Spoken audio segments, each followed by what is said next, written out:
Informações. Minha palestra é sobre eventos extremos, as classes de distribuição que os geram e como lidar com eles.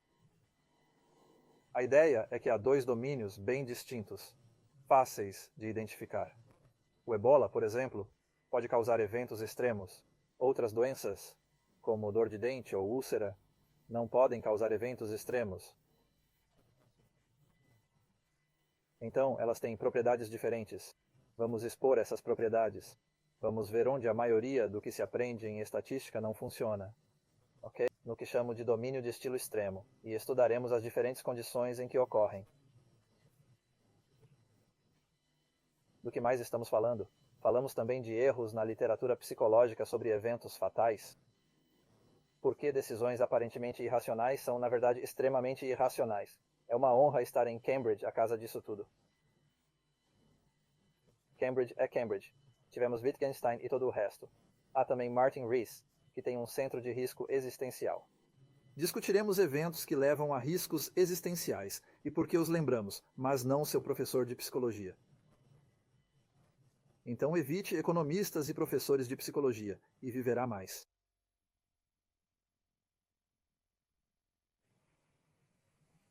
Boa noite. Boa noite e bem-vindos à segunda palestra do Darwin College de 2017 sobre extremos. Na semana passada, falamos sobre extremos no clima e tempo. No frio Dryas recente, há 11.500 anos, bois almiscarados, renas e rinocerontes lanosos buscavam líquen. Flores de Dryas floresciam sobre o permafrost no Muskeg. Onde? Aqui, em East Anglia. Avance uns 20 anos. O ar está cheio de insetos zumbindo, pássaros e flores da primavera.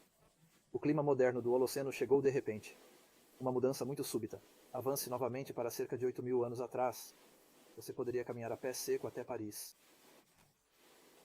Talvez o rei de Doggerland mandou guerreiros caçar gado selvagem extinto aqui. Houve um deslizamento na costa norueguesa, possivelmente causado por um terremoto. Isso gerou um tsunami de 20 metros que atingiu Shetland. Doggerland sumiu, submersa, e a inundação devastou o Canal da Mancha. Eventos catastróficos súbitos não se limitam ao mundo natural. Eventos, meu caro, eventos. Essa frase é de Harold Macmillan. Menos elegante foi o Coisas Acontecem, de Donald Rumsfeld. Mas ele se saiu melhor com conhecidos e desconhecidos, superando Macmillan. Pense num peru feliz no inverno, uma efêmera alegre ou um louva-a-Deus acasalando.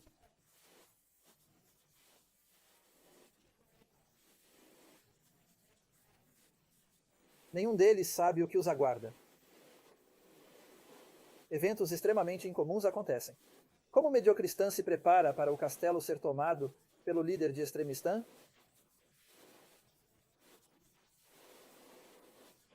Matemáticos gostam de singularidades, né? São interessantes, mas para os líderes do mérito cristão são incógnitas. Pássaros negros aterrorizantes da noite escura. O satírico romano Juvenal escreveu em latim: pássaro raro na terra, tão raro quanto um cisne negro. Mas ele não sabia que cisnes negros existiam. Eles são australianos. Então, pode-se construir robustez contra o inesperado? Dos Ekiwa, para falar sobre a lógica e estatística dos extremos, temos o especialista professor Nassim Nicholas Taleb. Estatístico, financista, especialista em risco e escritor. Ele usou o termo cisne negro pela primeira vez em seu aclamado livro de 2001, Iludidos pelo Acaso. O conjunto de 4 volumes inclui Antifrágil, Como Viver num Sistema de Cisne Negro, lançado há cerca de 6 semanas, em novembro, acredito. Agora há outro livro online cujo título acabei de ouvir e esqueci. Tenho certeza que Nicholas pode falar sobre isso. Por favor, recebam Nicholas Taleb. Obrigado.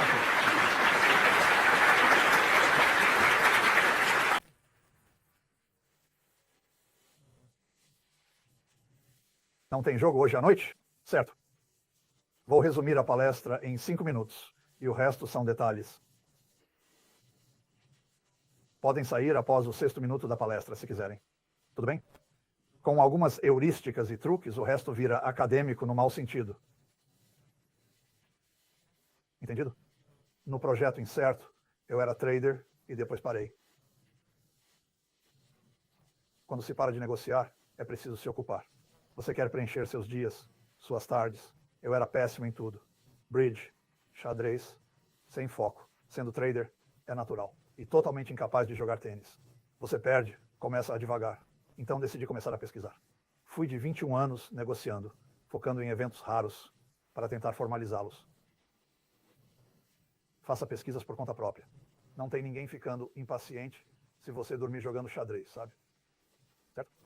O projeto é o Incerto, com 4 volumes, mas, como eu disse, tentei conectar disciplinas diferentes que normalmente não se relacionam, principalmente ligadas a probabilidades e extremos. Até na matemática, algumas áreas não se conectam. Teoria da decisão não se liga aos extremos. Na estatística, muitos ramos não se ligam aos extremos. São 5 disciplinas, e o preto é o que chamo de gordismo do mundo real. No Incerto tem um personagem chamado Fat Tony, esperto e comilão, que conhece bons restaurantes.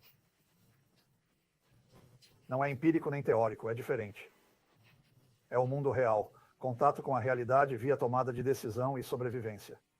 Existe uma teoria jurídica, pequena aqui para teoria contratual. Vejo opções como teoria contratual. Tentei conectá-las, e isso está disponível na internet, certo? Esse é o projeto Incerto. O volume 5 será sobre simetria. Como trader de opções, você entende as simetrias.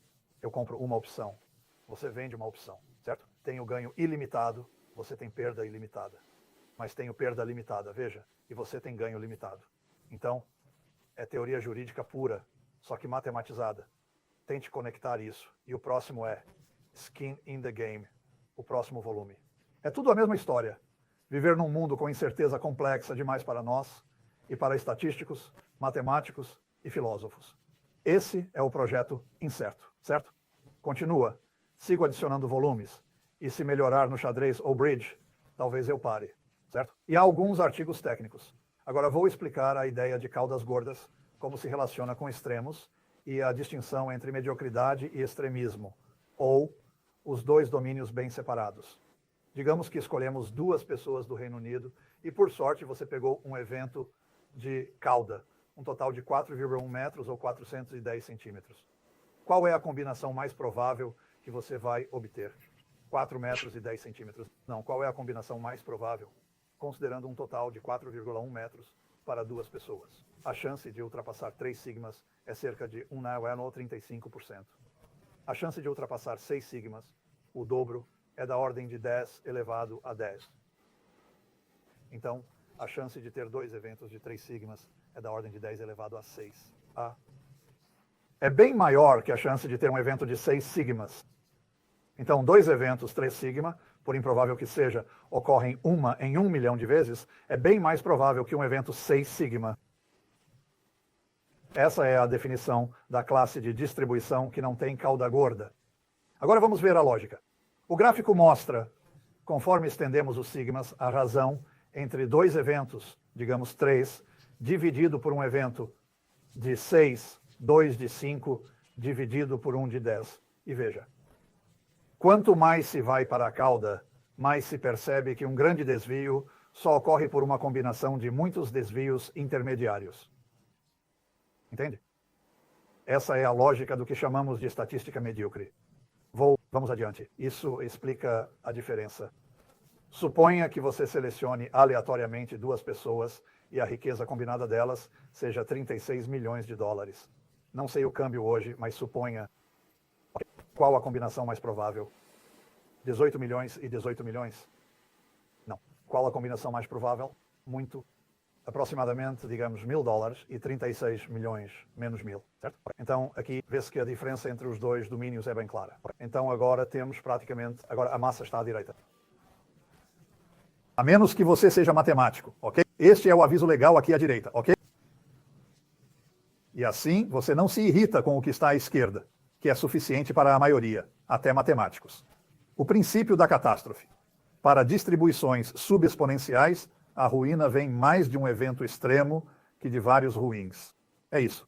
Então, no segundo domínio, como riqueza, se eu disser que se alguém lhe contar que o patrimônio desta sala é 1 bilhão de libras, ok, você sabe que não vem de cada pessoa aqui ter um patrimônio de 15 milhões de libras. É mais provável vir de alguém com 1 bilhão que por acaso está aqui, ok? Então, se seguirmos essa lógica, agora seguimos logicamente, ok? Simples, logicamente. Vai nos levar bem longe, ok? Vamos começar com a teoria clássica do risco, onde isso nasceu. Kramer, 1903, na verdade Lundberg, e depois Kramer formalizou. Basicamente, o seguro só funciona em coisas medianas. Hoje, só alguém do Lloyd's de Londres que não entendeu o problema faria isso. Falo do Lloyd's de Londres nos anos 60, 70 e 80. Nunca terá um contrato de seguro sem limite por esse motivo. É uma catástrofe. Isso foi entendido há muito, mas as pessoas esquecem. Agora, vamos definir caudas gordas formalmente, ok? Ou melhor, de forma mais intuitiva para todos nós, ok? Distribuições de cauda gorda são onde eventos extremos têm papel crucial. É isso. Não é que cisnes negros sejam mais frequentes, como alguns dizem. Não, eles não são mais frequentes. Eles têm mais impacto. Na cauda gorda, há um desvio extremo muito grande. Veja, não há muitos desvios da norma. Se eu pegar uma gaussiana e engordá-la, o número de desvios de um desvio padrão cai. Vamos pegar uma gaussiana. Qual a probabilidade de ficar entre menos 1 e mais 1 sigma? 68%. Se engordo as caudas, o que acontece com esse número? Temos 15% de chance excedendo 1 sigma e 15% abaixo, certo? O que acontece se eu engordar as caudas? Não, aumenta. A chance de ficar no meio aumenta. No mercado financeiro, fica entre 75% e 95%. Entre menos 1 e mais 1 sigma. Aliás, sigma não tem significado com caudas gordas. Mas você fica assim. Com menos desvios, você tem picos mais altos. E é isso que acontece. Você tem picos mais altos ao engordar as caudas. Picos mais altos, mas é um desvio grande e ombros menores, ok? Para que os desvios de 1 sigma caiam em frequência. Então, foi doloroso passar 10 anos lendo sobre meu livro, O Cisne Negro, dizendo que são mais frequentes. Não, eles não são mais frequentes, ok? É doloroso. Deixe-me continuar. Isso está em dimensão superior. Qual é a cauda gorda, esquerda ou direita? A direita. Como vê, mais eventos no meio.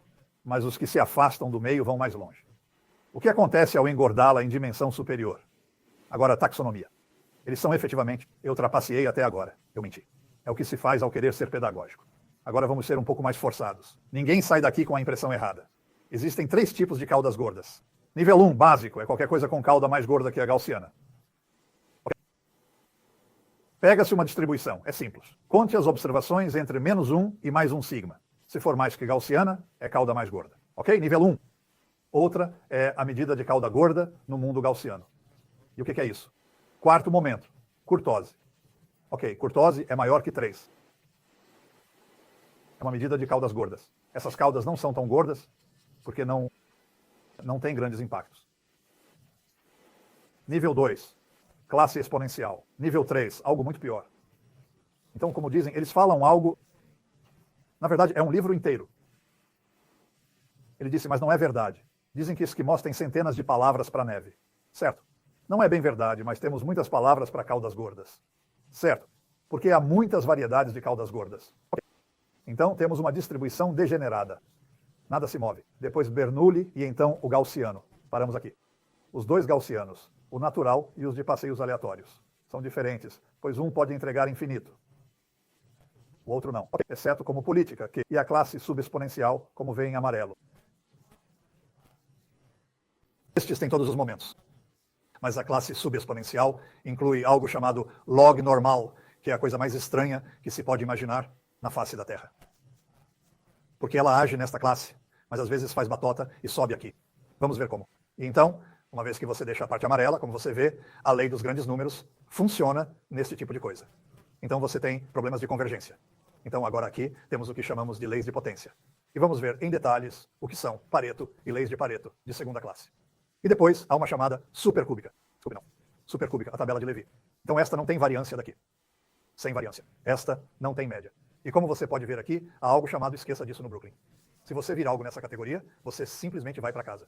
Você vê, você simplesmente não fala sobre isso. Você não discute sobre isso. Eu sei, esse tipo de coisa, não sabemos o que é, você nunca ouviu falar, você vai para casa. Porque você não quer falar sobre isso, tá bom? Porque se não tem uma média, é muito difícil. E aqui não tem desvio padrão, mas tem uma coisa chamada desvio médio, ou desvio médio absoluto. E aqui, a condição primária se aplicava até aqui, o que significa que você pode fazer seguro até aqui. Então tem muito disso, isso é chamado suporte compacto, isso é chamado condição primária, isso é chamado L1 e isso é chamado esquece, tá bom? É assim que eu vejo as caudas gordas, mas tem gente que vê diferente. Com exceção do, eu falo, não prático da classificação matemática, porque eu coloquei a log normal que está aqui, na prática, aqui, e a gente vai ver por quê. Então é, como eu falo, complicado, mas a gente consegue simplificar, tá bom? Um pouquinho mais simples. Agora, erro de raciocínio não está mudando a cor do vestido. A abordagem tradicional do estatístico tem sido, a gente sabe sobre caudas gordas. Então, para eles, a ilusão disso são caudas gordas. É diferente. Temos todos esses métodos. Só assumimos uma distribuição diferente. Não é assim que funciona. Você cai em inconsistências lógicas. Porque uma vez que você muda da zona aqui, em que as estatísticas foram feitas até aqui, tá? Lei dos grandes números, você para aqui. Não, abaixo, você para aqui. Depois que você sai daqui, regressão linear, não funciona. Muitas coisas que você acha que funcionam, não funcionam mais. Tá? Então, deixa eu te dar um slide que diz tudo, e aí vamos entrar em detalhes com mais anedotas. A lei dos grandes números, quando funciona, funciona muito lentamente no mundo real. Ponto final. Tá? Vamos ver. Na verdade, é mais chocante do que você pensa. Ponto 2. A média, a distribuição que você vai observar, não vai corresponder à verdadeira. A média da amostra não vai corresponder à média real. Então você vai ter um problema para medir uma média que não é a média real. É isso que as pessoas em finanças ainda não entendem, certo? Elas ainda não captaram a ideia. Por algum motivo, o pessoal de finanças talvez não queira entender. O retorno médio não é o retorno real. E veremos como. Desvio padrão e variância não funcionam com caudas gordas. Já não funcionam com caudas finas. Imagine com as gordas, certo? Não é uma medida eficaz, mas o desvio médio absoluto pode ser. Beta, índice Sharp, já ouviu falar? Não funcionam, certo? Estatísticas robustas não são robustas, certo? É basicamente como qualquer outra coisa. Dizem que o Scientific American não é científico e tal, quando... Então, estatísticas robustas não são robustas, certo? Métodos de máxima verossimilhança funcionam. Essa é a boa notícia, para parâmetros de distribuição. E então, podemos ter estimadores plugin. A lacuna, isso é um ponto filosófico, a lacuna entre esse empirismo confirmatório é maior do que as estatísticas comuns. Em outras palavras, a diferença entre ausência de evidência e evidência de ausência se torna cada vez maior. É muito fraca com caudas finas, é muito grande. Muito fraca com caudas finas, é muito aguda com caudas grossas. Método dos momentos, que acabou de render outro Nobel a um desses caras, não funciona. Porque os momentos mais altos não são informativos, certo? E vamos ver como. E então, não existe um grande desvio típico. E, por fim, o coeficiente de Gini deixa de ser aditivo. O coeficiente de Gini, na verdade, se torna superaditivo. Há um problema com Gini. Se você calcular Gini, você vai ter a ilusão de concentração de riqueza, quando, na verdade, você é exatamente como o que eu chamo de piquetismo. Piquetismo é você escrever 500 páginas para esconder o fato de que sua medida não funciona. Então, piquetismo é quando você escreve 800 páginas, certo? Então, tudo bem. Então, agora, também temos um problema de especialista, porque visivelmente esse rapaz não entendeu muito bem a noção de caudas gordas e estabilidade. Então, deixe-me começar agora com o mais fácil. Você vê que haverá alguns slides que são chatos, com palavras ou equações. E pense em estar na Espanha, tudo bem? E então, o resto é, você sabe, eles são mais palatáveis, certo? Então, há um grave erro de raciocínio. E que você costuma ouvir de pessoas que lhe dão dados empíricos e dizem, por exemplo, que somos idiotas de nos preocuparmos com o ebola que matou 2 americanos quando mais pessoas dormiram com a Kim Kardashian naquele ano. Certo? Ou, tudo bem. Então, por exemplo, e aquele foi, de fato, o número que disseram, que mais pessoas dormiram com a Kim Kardashian em 2014 ou se preocuparam com o ebola do que morreram de ebola, por exemplo, certo? Então, e às vezes você vê números como esses. E esse é o tipo de coisa que, se você lê algo chamado New York Times e ainda lê essas bobagens, esse tipo de coisa que você lê nele, que é factualmente correto, mas falso.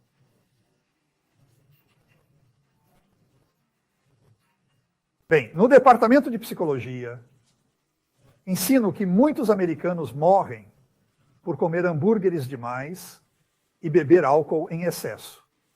Agora, vamos pensar nisso em termos de probabilidades. Se eu disser, ou se Steven Pinker mencionar, que 3.000 americanos morrem em banheiras todo ano. Ok.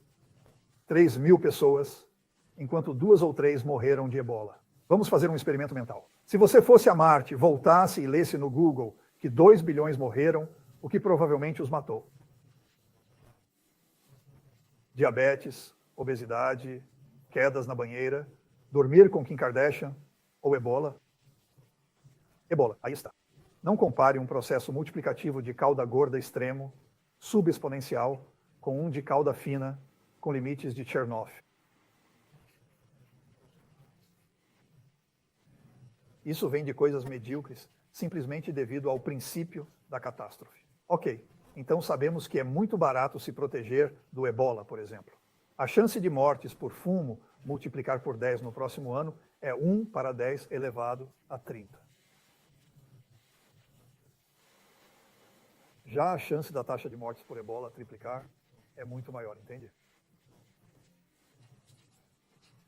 Então não dá para comparar esses processos. Cauda fina e caudas gordas não são comparáveis. Isso não é empirismo. Isso é chamado de empirismo ingênuo. Na verdade, é pior. Não dá para comparar esses processos dizendo que nos preocupamos demais com ebola. Na verdade, nos preocupamos muito com diabetes e pouco com ebola. Esse erro de raciocínio vem de não entender caudas gordas. Agora, vou mostrar a lei dos grandes números. Tudo em estatística se baseia no bom funcionamento dessa lei, certo?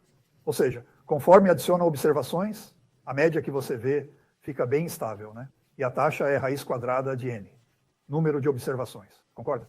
Certo, isso é o que temos à esquerda. À direita, no processo de cauda gorda, a média existe, mas leva mais tempo para observá-la. Muito mais tempo.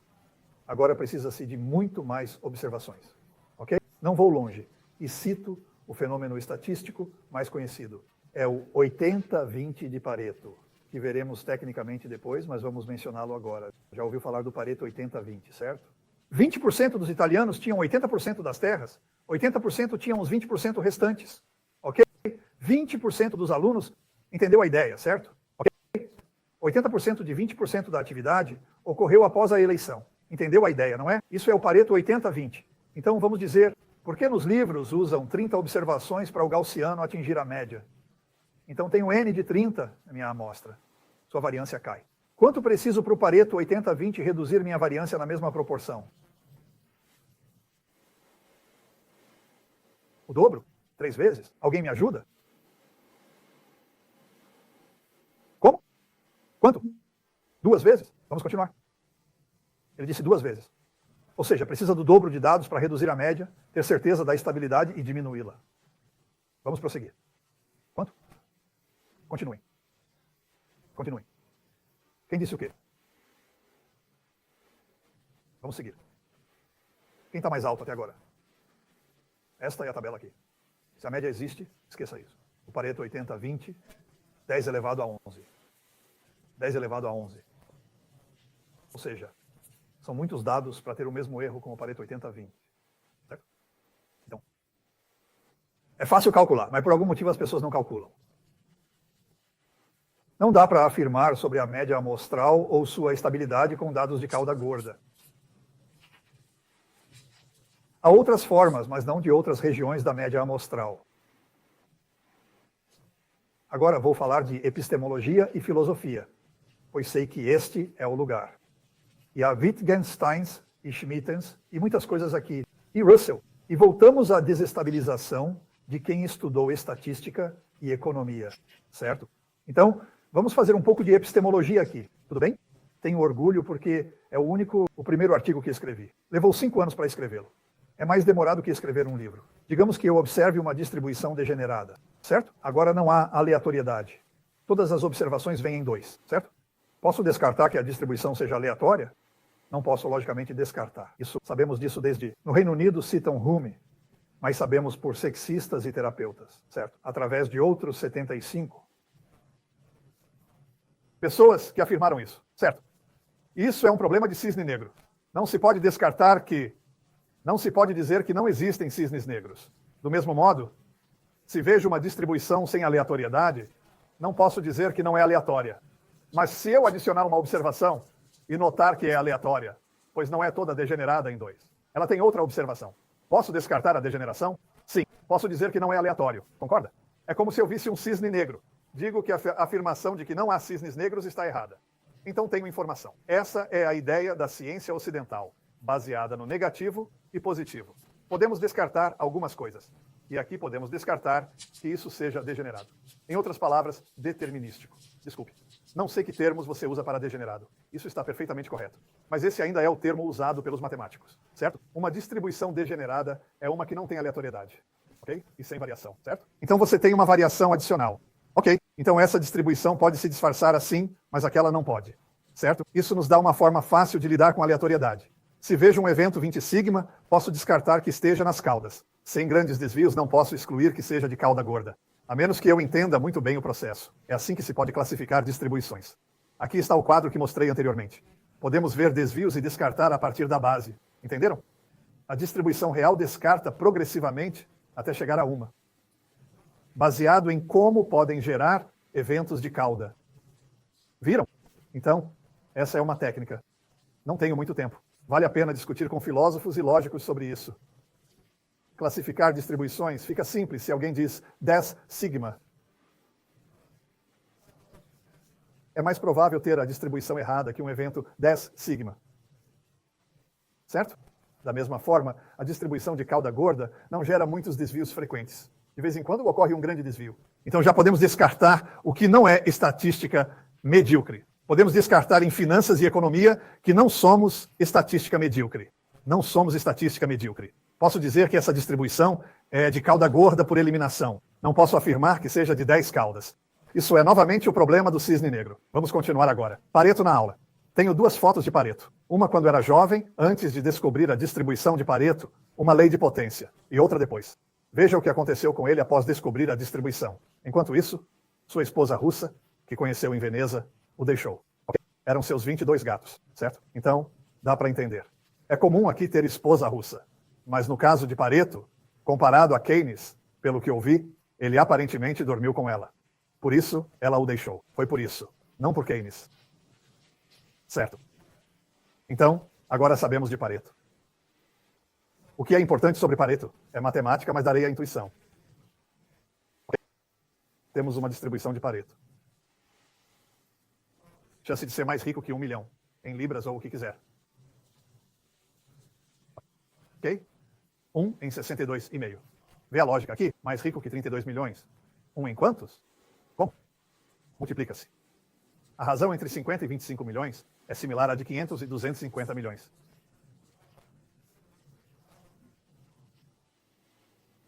Entende? Essa distribuição não tem escala típica. Isso a torna fácil de entender. A razão 500, 250 libras difere de 1.500 libras. Bem, o mesmo vale para a cauda gorda. Há 3 classes de cauda gorda. Há um na extrema direita, tipo Le Pen das caudas gordas. Então isso tem uma característica que o torna fácil de entender. Certo, para grandes desvios. Pode não começar em 1 milhão para grandes desvios. Estou simplificando. Outro exemplo. Quantos são mais ricos que 32 milhões aqui? 2 mil, né? A gente entende o problema. Dá para fazer num guardanapo. O que esses dois têm que complica para o estatístico? Como? Essa distribuição não tem média. E essa distribuição não tem desvio padrão. Mas a gente ainda entende, né? Bom, vamos nos acostumar. Vai ter que largar o desvio padrão e ainda entender o rolê. Para eventos extremos, larga a ideia de média. Porque vira ruim. Só interessa o evento extremo. Beleza? Esquece média ou comparar com o livro estatístico básico. Não dá, né? Então joga fora o livro de estatística. Esquece estatística. E aprendemos a lidar com isso, tá? Agora, más notícias para a galera da economia, exceto Cambridge. Eles têm um problema com o seguinte, e isso que realmente me... As pessoas se perguntam, por que tenho alergia ao establishment econômico? E veio disso. Deixa eu explicar o ponto. No mundo gaussiano, ou Sintali, uma medida de fatalidades é o quê? O momento de força, não é? Isso foi em 2009. Analisei 55 anos de dados e vi quanto da curtose veio da maior observação.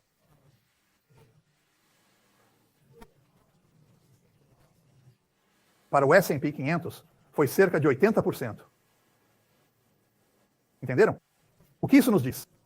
Que não sabemos nada sobre curtose. Se não sabe do momento de força, nada sabe da estabilidade do segundo. Não dá para usar variância, mesmo que exista. Isso é finanças. Aqui tenho dados financeiros. Prata em 46 anos. 94% da curtose vem de uma observação. S&P 500. Dá para replicar? Pegue os top 3. Desde 2009, tivemos eventos fracos. Olhem isso. Isso não é consistente. Se eu pegar, isso não é nada consistente com métodos estatísticos padrão. Certo? Isso não funciona, porque o Garch falha ao lidar com quadrados. A variância dos quadrados no momento da força não funciona. Entendeu? Significa que não sabemos a variância. Mas pode-se usar distribuição variável, dá menos info, mas é mais rigoroso. Não se pode inventar informações. Isso eu descobri. Então, com base nisso, continuei escrevendo. Escrevi o pequeno X e revisei o pequeno X. Disse, ao ler um artigo, se usar em momentos, rasgue-o. Há um triturador. Coloque no triturador para voltar à natureza. E depois na lixeira de reciclagem. Reciclagem, sabe? Fazem papel com isso. Seja lá o que for. Entendeu a ideia? Certo? Mas não continue lendo se tiver padrão. A menos que seja uma lacuna. Se for variável aberta e certas variáveis macro, não dá para usar essa. Isso é lógico. E agora, em 2000 e tal, um cara chamado Lars não sei quê criou o método dos momentos. Ele criou o método dos momentos. Ele criou o método dos momentos. Pensei comigo. Quero viver no meu mundo, pois não faz sentido lógico. Não precisa de muito. Só este slide basta para desbancar todos esses métodos. Não precisa de muito texto para isso, certo? Dá para embrulhar em 1000 páginas de equações. Vamos falar de outra coisa que vai por água abaixo. Aqui o que vai por água abaixo é muita econometria com quadrados. E qualquer coisa com quadrados ou potências maiores. Pode jogar fora. E de novo, porque é inútil. Certo. Isso explica por que prevêem errado. O método é incorreto. Na amostra funciona, mas vou dizer que não funcionará. Se eu disser que é infinito, não verá nada na amostra. Significa que com mais dados, temos valores diferentes sempre. Entende? É isso que significa. Mesmo com média finita, se demora tanto para saber, é inviável. Não é algo praticável. Enfim. Então, esta é a PCA, análise de componentes principais. PCA funciona bem com caudas finas, reduzindo dimensões em Big Data. Mas o problema é que sabemos que há ruído. Com poucos dados, tenho ilusão de estrutura. Ao aumentar dados e variáveis, torna-se plano. Sem estrutura, espera-se correlação zero na matriz. Para quem conhece matriz aleatória, há erros na observação.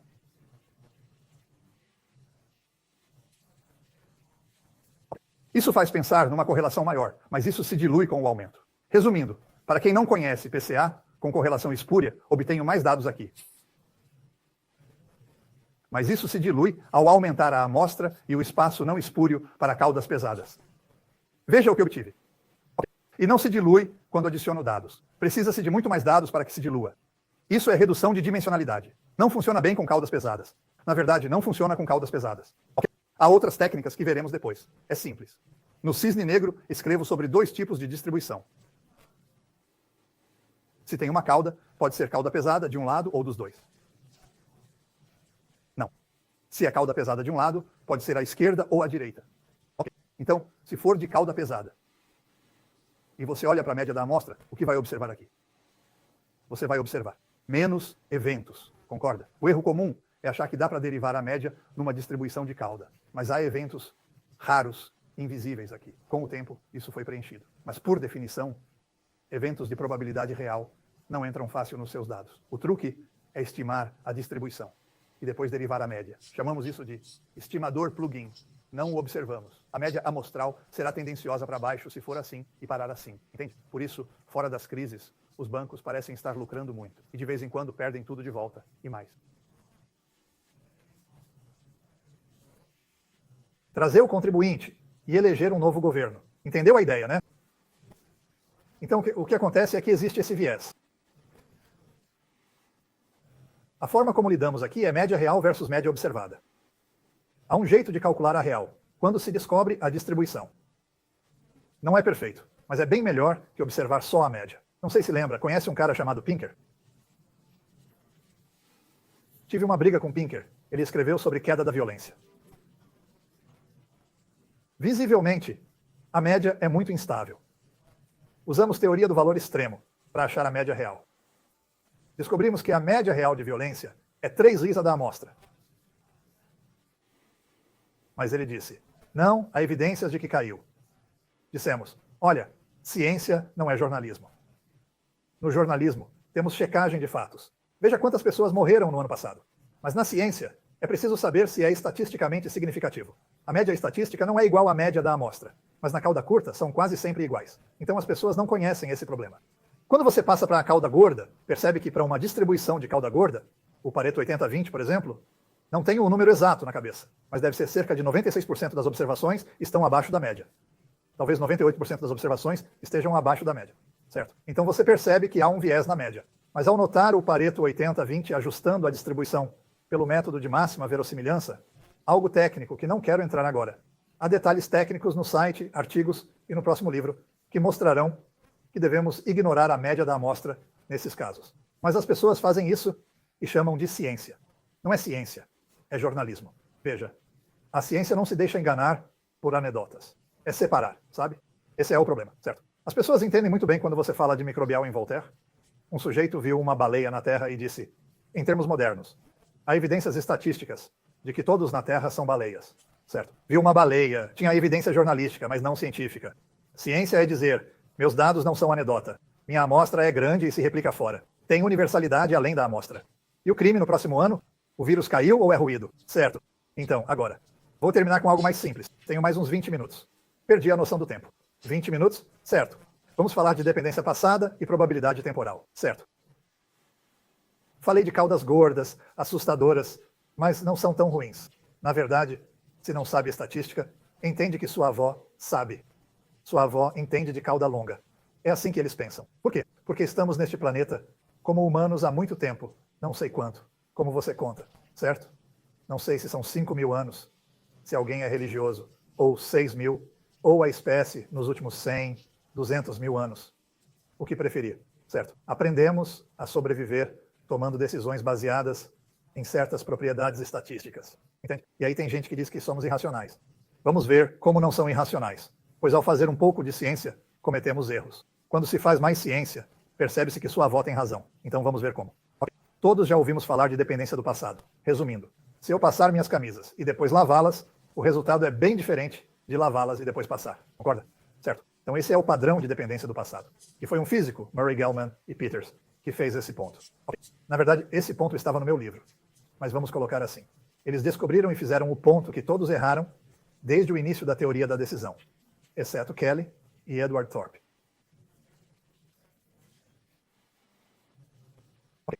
E eles mostraram o erro da decisão regular. Vamos explicar. Digamos que a probabilidade de conjunto seja 100 de nós hoje.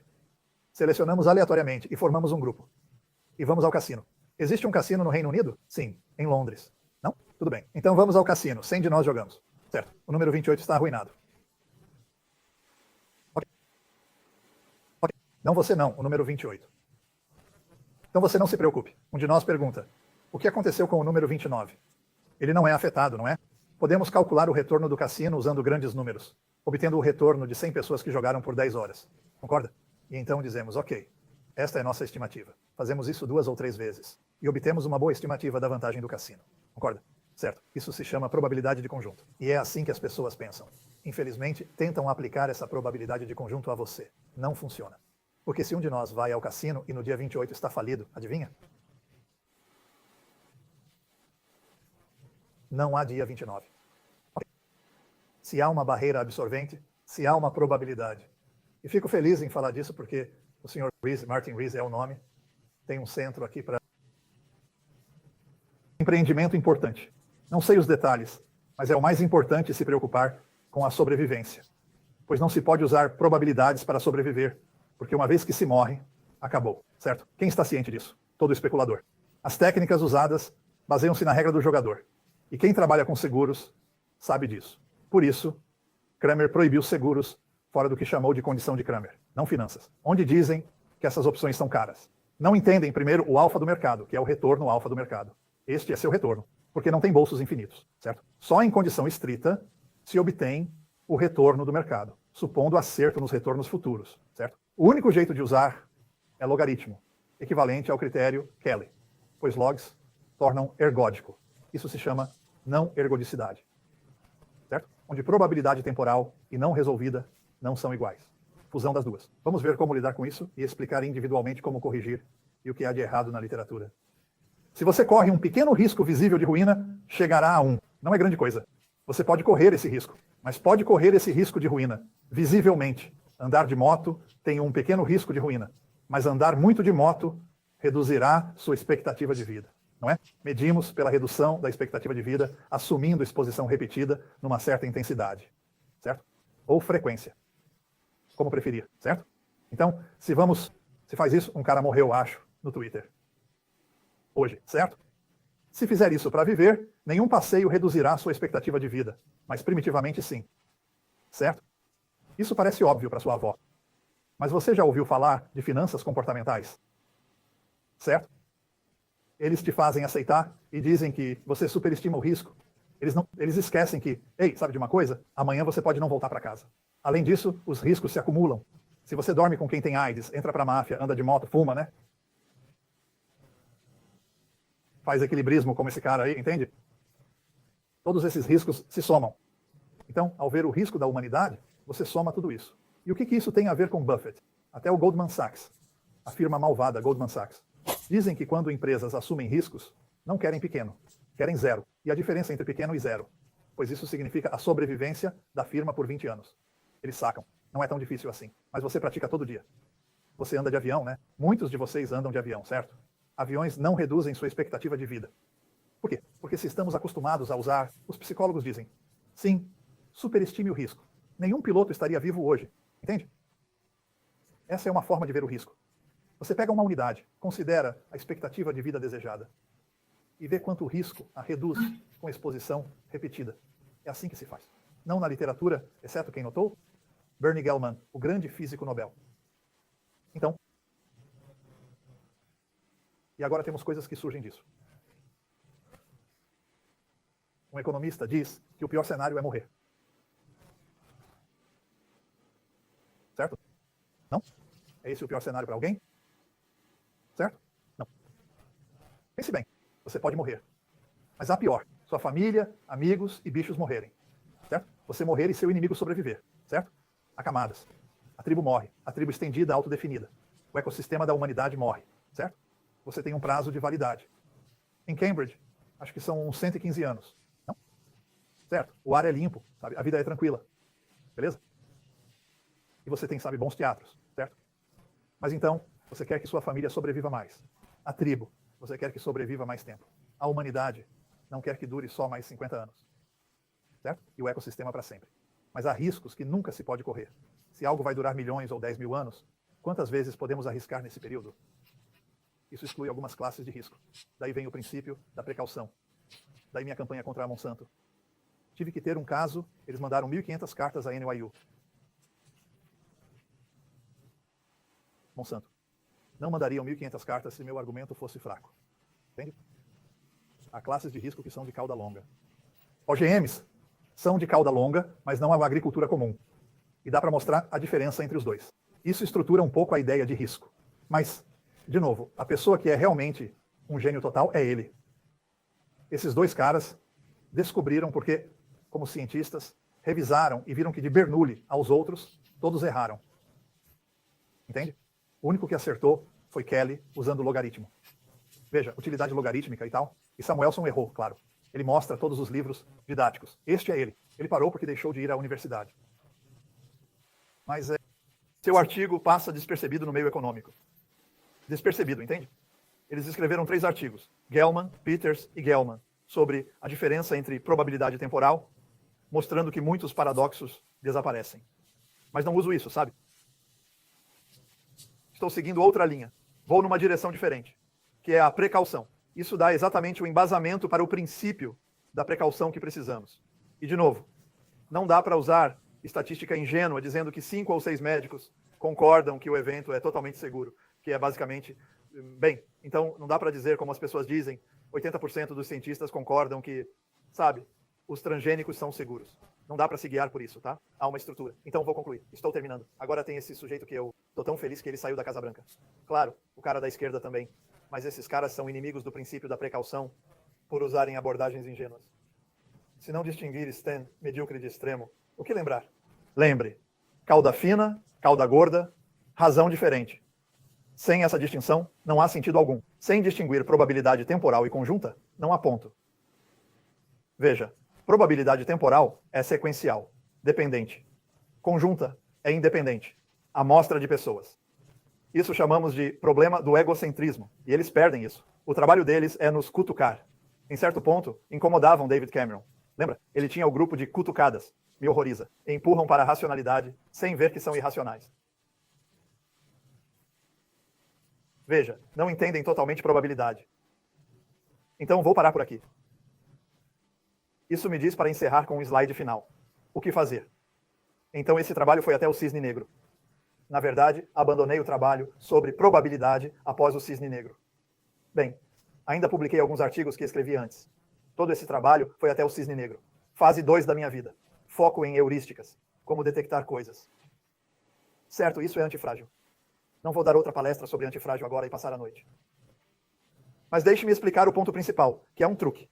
O truque é, em vez de focar eventos aleatórios, sabendo que são caudas gordas, foque em como as coisas reagem a eles. E criamos heurísticas para ver como reagem. Descobrimos algo bonito. Tudo frágil tem exposição côncava. Ou seja, tem danos que se aceleram com a intensidade. Por exemplo, nosso corpo é frágil. Se pulo 10 metros, me machuco mais de 10 vezes que pulando 1 metro. Bem, e essa é a propriedade do frágil. E olhamos para a aceleração nas caudas. Então crie heurísticas, incluindo testes de estresse, publicadas pelo FMI, mas não usadas por ser simples demais. Por isso quero drenar o pântano. No mundo real, queremos algo simples e eficaz, não algo complexo para impressionar. Você quer algo que impressione a realidade. Quer impressionar seu contador, não seus colegas. Mas o fato é que não sobrevivemos sem técnicas claras. E essas técnicas se alinham com nossa intuição. Assim, você pode medir a aceleração. Esse é o livro Antifrágil e artigos sobre heurísticas para detectar concavidade e fragilidade a eventos raros. Obrigado por me ouvirem. É uma honra estar em Cambridge. É uma honra apresentar meu caso. Desculpe se pareço irritado às vezes, mas sabe de uma coisa? Há algo errado com as ciências sociais, em alguns lugares. Fora de Cambridge, claro. Obrigado por ouvirem.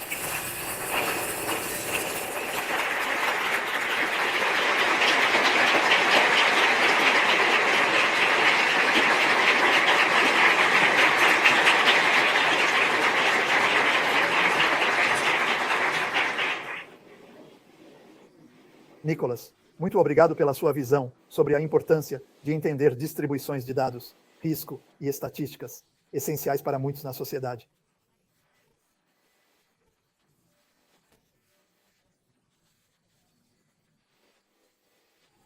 Quantos de vocês assistem reprises dos anos 70 ou viram o filme do ano passado? Vocês conhecem o soldado Fraser, o agente funerário de Barra. Ele grita, estamos condenados, mas o capitão Mannering o ignora. Claro, Fraser está certo, mas o pomposo Mannering é obtuso demais para perceber isso. Às vezes, a fé cega na continuidade da ordem tem sua própria recompensa. Tudo sobrevive, mas nem sempre, é claro. Voltando aos gregos, Cassandra estava certa, mas ninguém acreditou nela. Havia guerreiros no cavalo, e Troia caiu. Mas na economia precisamos olhar o quadro geral. Lembro-me da pergunta da rainha após o colapso financeiro. Pergunta aos especialistas: por que não previram isso? E acho que parte da resposta nos foi explicada aqui hoje. Na próxima semana, nossa jornada aos extremos aborda teorias da conspiração e política pós-verdade. O professor David Runciman, chefe de política em Cambridge, falará sobre lidar com o extremismo. Espero vê-los lá. Mas, por fim, vamos mais uma vez demonstrar nosso apreço a Nicholas Taleb,